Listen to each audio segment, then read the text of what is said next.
2 साल पहले की बात है। मैं एक फैमिली रियूनियन पर गई थी।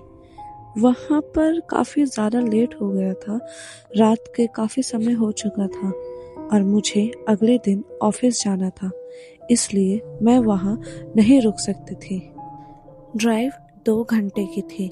ज़्यादातर रास्ता ऐसे जगहों से निकल रहा था जहाँ दोनों तरफ घने पेड़ पौधे और झाड़ियाँ हों।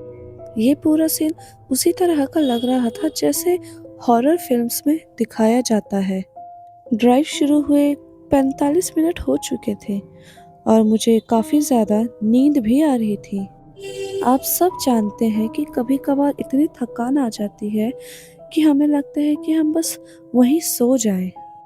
मैं जानती थी कि अब मैं और ड्राइव नहीं कर पाऊंगी, पर मुझे कोई एक ऐसी सेफ जगह भी नहीं मिल रही थी कि मैं वहां जाके कार पार्क करूं और कुछ देर सो पाऊं।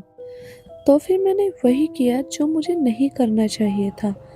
मैंने अपनी कार झाड़ियों के पीछे लगा दी, एकदम किनारे में, ताकि कोई मुझे ना देख पाए।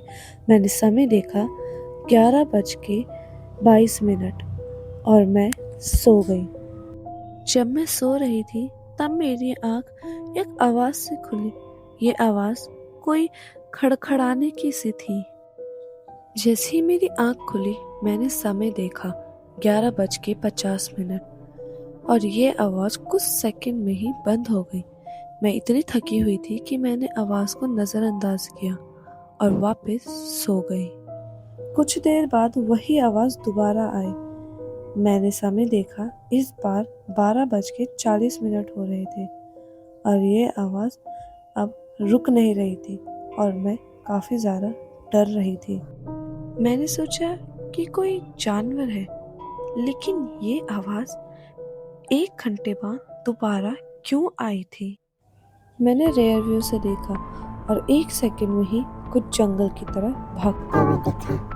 उस समय मेरे दिमाग में सिर्फ एक हॉरर मूवी का सीन चल रहा था, जिसमें एक हुक किलर कार को स्क्रैच करता है और उसमें बैठे कपल को मार देता है। मैंने तभी सोच लिया कि अब मुझे कहीं नहीं रुकना है और मुझे सीधा अपनी कार लेके भागना है। कुछ देर ड्राइव करने के बाद मैंने आगे सड़क के किनारे एक कार देखी जिसका ड्राइवर की साइड का दरवाज़ा खुला हुआ था।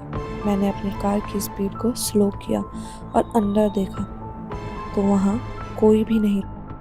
तभी मैंने अपने कार के रियर व्यू मिरर की तरफ देखा तो एक आदमी मेरी कार के पीछे दौड़ रहा था और चिल्ला रहा था, अरे अरे, अपनी कार से बाहर निकलो अभी।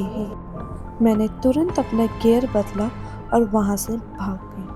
उस दिन के बाद से मैंने रात को ड्राइव करना बंद ही कर दिया और कभी करती भी थी तो मैं कभी भी अकेले बाहर नहीं निकलती थी और कहीं भी मुझे अगर लेट हो गया तो मैं वहीं रुक जाया करती थी, लेकिन कभी अपने काम के लिए या अपने घर आने के लिए रात के समय नहीं निकली थी।